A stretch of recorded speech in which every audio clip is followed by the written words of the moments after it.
Hey, what's up guys, it's DarkArmedDuelist and today I'm doing an Altergeist deck profile. So with Multifaker back at 3, I'm super excited to play this deck because it's basically the trap deck. Because a lot of decks don't play that many traps. I really wanted a breath of fresh air and actually started playing around with Altergeist and think it's a really fun deck. So without further ado guys, don't forget to like, comment, subscribe, hit the bell on so you can become part of the notification squad, and definitely check out that Patreon down in the description below because we have some awesome rewards for you guys, like getting your name in the description of every single video, getting signed cards into the mail, or even getting requested deck profile just like this one every single month that you are a patron. So, without further ado guys, let's get straight on into this. So first off, we're going to be playing 3 copies, because we can now, of Altergeist Multifaker. So Multifaker is a really good card. But if you guys don't know, basically what Altergeist focus around is trap activation. So what this card does is if you activate a trap card, you can special summon this card from your hand. And if this card is special summoned, you can special summon an Altergeist monster from your deck in defense position, except another copy of itself. But you cannot special summon monsters the turn you activate this effect, except Altergeist monsters, which is fine, because usually you're going to activate this effect during your opponent's turn by activating something like Infinite Impermanence or stuff like that. Because you can even go, if you get pushed to go second, you can activate like Impermanence, and then immediately special summon this card from your hand, and then special summon Melusi from deck, and then you have 2 monsters on the field going into your turn, which is pretty good. I mean, it's just a really good feel. Then we got 3 copies of Marionetter. You always want to play 3 copies of Marionetter, because what this card does is when she is normal summoned, you get to set an Altergeist trap directly from your deck to your side of the field, and then you can only target 1 card you control and an Altergeist monster, or 1 card your opponent controls, or 1 card you control and an Altergeist monster in your graveyard, and send the card on your side of the field to the graveyard, and if you do, you special summon that other monster from your grave, which is pretty good to be able to special summon back like Melusi or your copies of Multifaker or stuff like that that you might need back from the graveyard. We then play 3 copies of Melusi. Melusi is really good in this deck. Melusi is like one of the best cards in the deck, and the reason I actually picked up the deck was because I saw Melusi and Multifaker was back at 3, so I figured I would try the deck out, and it was good. What Melusi can do is attack directly, and it does 500, which is not a lot, but the effect is really good of when it does damage. When this card inflicts battle damage to your opponent, you can target a card your opponent controls and send it to the graveyard. And if this card is sent from the field to the graveyard, you can add an Altergeist card from your deck to your hand, or an Altergeist monster from your deck to your hand, which is usually going to be Multifaker anyways, which is really nice to be able to like use Multifaker effect, add or special summon the Melusi, link the Melusi and the copy of Multifaker away to summon Hextia, and then add from deck to hand off the Melusi effect your copy of Multifaker back, so you've rolled into another Multifaker. Or a Marionetter, if you've still got your normal summon, you can add the Marionetter, normal summon it, and then set like a copy of Manifestation, or another one of your monsters like Protocol or stuff like that that you might need to get your plays rolling. We then play 2 copies of Sequoidius. Sequoidius is really good because quick effect, you can return an Altergeist card you control to your hand, and then target a card your opponent controls and return it to the hand. And if this card is sent from the field to the graveyard, you can target 1 Altergeist trap in your grave and add it back to your hand, which is really good to recycle your copies of like Manifestation or Protocol, what you need that's in the graveyard. We then play a single copy of the Altergeist that's level 5. This card is really good too, because when an opponent's monster declares an attack, if you control an Altergeist monster, you can special summon this card from your hand, and if you do, you negate the attack, which gives you another monster on the field, which is really nice to be able to get more Altergeist on the field. And if this card is special summoned, you can target 1 face-up card your opponent controls and negate its effects until the end. You can negate the effects of that card while this monsters are face up on the field, which is pretty good to be able to just negate cards on the field as well. We then play for hand traps. I play 3 copies of Ash Blossom because the Ash Blossoms help out a lot, because this deck is really a control-based deck with all the traps. And so the 3 Ash Blossoms is really nice to be able to slow down your opponent. And then 3 copies of Effect Veiler. I like the Effect Veiler in here because with Effect Veiler, Impermanence, and Ash Blossom, you have so many ways to just stop your opponent from doing stuff on their first turn. It's just ridiculous. So you have a lot of instant negates on your opponent. So that's it for the monsters, guys. Let's get into the spells that we play in this deck, which is very few. We only play 3 spells, which is 3 copies of Pot of Extravagance. Yes, I am proxying these still.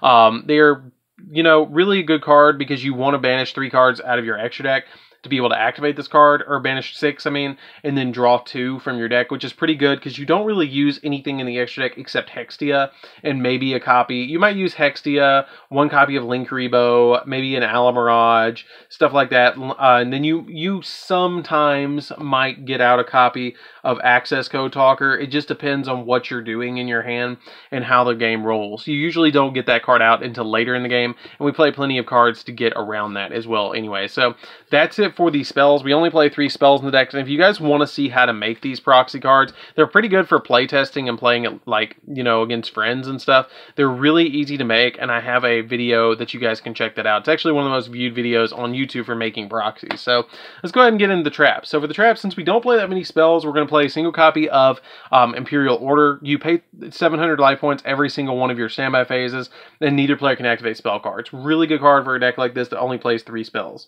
1 copy of Altergeist Manifestation. Manifestation is kind of like Call of the Haunted, but better. You get to target an Altergeist in your graveyard, special summon an attack position. You equip this card to it, and then when this card leaves the field, you can destroy that monster, and you can banish this card from your graveyard to target an Altergeist in your graveyard and add it back to your hand, which can be something like a Multifaker or Meluseeks or Marionetter, any of the ones that you might need back to your hand, which is really nice. You play 2 copies of Protocol. Protocol is pretty good too because the activated effects of your Altergeist cannot be negated, which is essentially like turning them all into speed spell 4s, which is insanely good. So, like, your opponent cannot negate, or, like, they cannot negate your Multifaker. I mean, it's just, it's that good. This card is insane. And it's easy to search as well.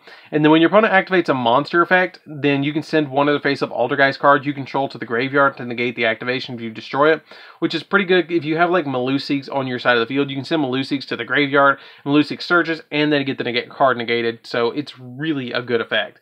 We then play 3 copies of Personal Spoofing. Personal Spoofing is a good card because you can once per turn shuffle an Altergeist card from your hand or face up revealed into your main deck to add an Altergeist monster from your deck to your hand. So it's really good to, like, get something off the field, like normal summon your Marionetter, shuffle the Marionetter back into the deck, and then add something like a copy of Multifaker that you know you're going to resolve right away to special summon a copy of Meluseeks. My big combo that I always try and do is get Multifaker and Meluseeks out on the side of the field and then use them for Hextia, and then get a search off, and then get another Multifaker that I can special summon again once I activate another trap, so I can get the Hextia boosted up.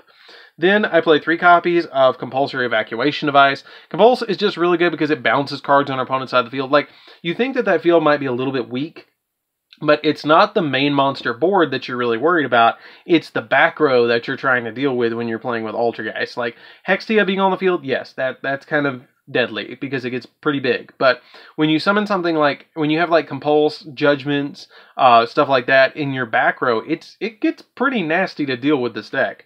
We then play 3 copies of Solemn Strike because you really want to deal with your opponent, so you play 3 Solemn Strikes, just to negate those summons and monster effects and stuff like that. 3 copies of Solemn Judgment because Solemn Judgment, when this card is activated, then you can negate anything. It just says no to anything, which is insanely good, and you want to play them at 3. I love playing these cards at 3 each in this deck because you just say no to special summons, you say no to anything, and the Judgment is literally always live because you always have half to pay unless you've lost, essentially, which is the way I always look at Judgment. And so Judgment is an insanely good card, and I would always recommend you guys play this card. And then we play 3 copies of Infinite Impermanence. Yes, these are also proxies. This card is really good in the deck. You really have to play Impermanence if you play Altergeist, because this card is the opener and the starter of the deck, essentially. For me, if I draw into Altergeist, Multifaker, and Impermanence, you've got a pretty good board that you can just immediately drop Impermanence, negate a monster effect that's the choke point of your opponent. And this deck is really good for me because, like, I know how, like, 90%, probably 95% of the way decks play because I profile so much. And so I know when to drop the Impermanence against most any deck because I know where the choke point is. And so you have to know when you're playing Altergeist where the choke points are of your opponent's deck. That is so pivotal when you play Altergeist. Altergeist are for people that really like playing a lot of different decks, in my opinion. If you don't know how other decks play, you're going to have a bad time with Altergeist because you're trying to negate the choke points of your opponent, which is the big aspect of Altergeist. So that's it for the that's it for the main deck. Let's get into the extra deck. So for the extra deck, we are going to be playing 3 copies of Altergeist Yugioh, which is probably the best card in the entire extra deck. The reason we play 3 is because you have Extravagance, and sometimes you'll summon quite a few of these. What this card does is it gains attack equal to the original attack of each Altergeist monster this card points to. And then when a spell trap is activated, quick effect, you can tribute an Altergeist monster this card points to, negate the activation if you destroy that card, and if this card is sent from the field to the graveyard, you can add an Altergeist card from your deck to your hand, which is really good to be able to get that search off your card.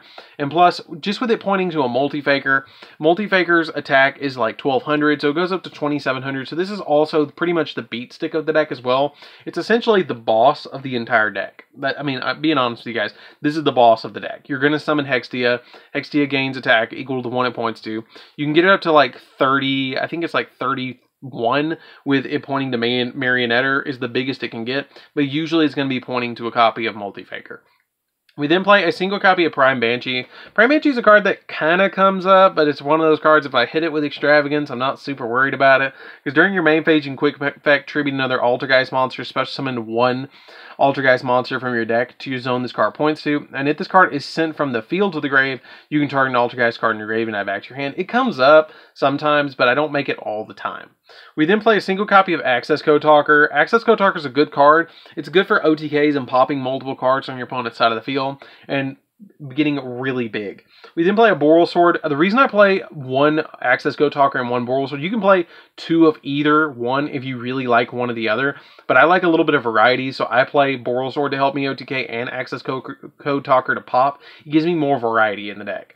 And then a single copy of Mekk-Knight Crusadia Avramax. Avramax comes up sometimes because you can put 2 monsters on the board that are special summon from the extra deck, and this card is really hard once you like put like a copy of Judgment, Strike, and Compulse behind this card.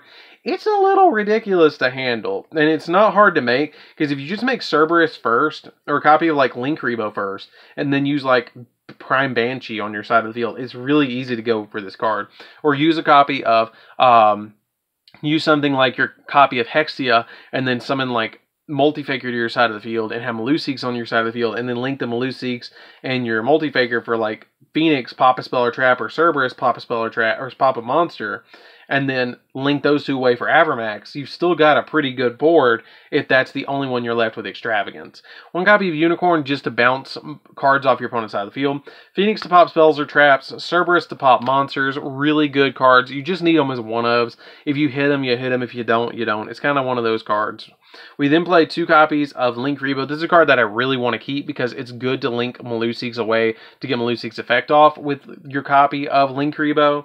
1 copy of Relinquished Anima. Sometimes you can grab your opponent's monsters, and so that kind of is helpful. If they know you're playing Altergeist and they forget about this card, it's really funny. Especially if they summon a link monster that points to this zone or points to your side of the field. You can just summon this card in that zone and then gobble the card up, which is pretty hilarious. And then we play 2 copies of Alamirage. Alamirage comes up sometimes because you can normal summon out like Malusiks. If you need to get the card on your side of the field, you can link it away and then summon out this, and then you can tribute this card, and then target a monster you control and that cannot be destroyed by opponent's card effects this turn. And then when a normal summon monster you control is destroyed by battle, well, this card's in your graveyard, you can special summon this card, which is pretty good to keep recurring this card. Like, these 2 you want to keep recurring, so that's why you play them at 2 each. So that's it for the deck, guys. I hope you enjoy it. It's a really fun deck to play around with. It's kind of one of those, it's kind of like the control deck of the entire format. I feel like this deck is going to be like a tier 2 deck. I don't think it'll be tier 1. I really feel like it's going to be tier 2. And it's going to be pretty good. I think this deck is a good, solid bet if you guys want to pick up a deck. So, anyways, guys, this is DarkArmedDuelist. Don't forget to like, comment, subscribe, hit the bell notification bar, notification squad, and definitely check out that Patreon down in the description below. And I'll see you guys in the next video. See you later, guys.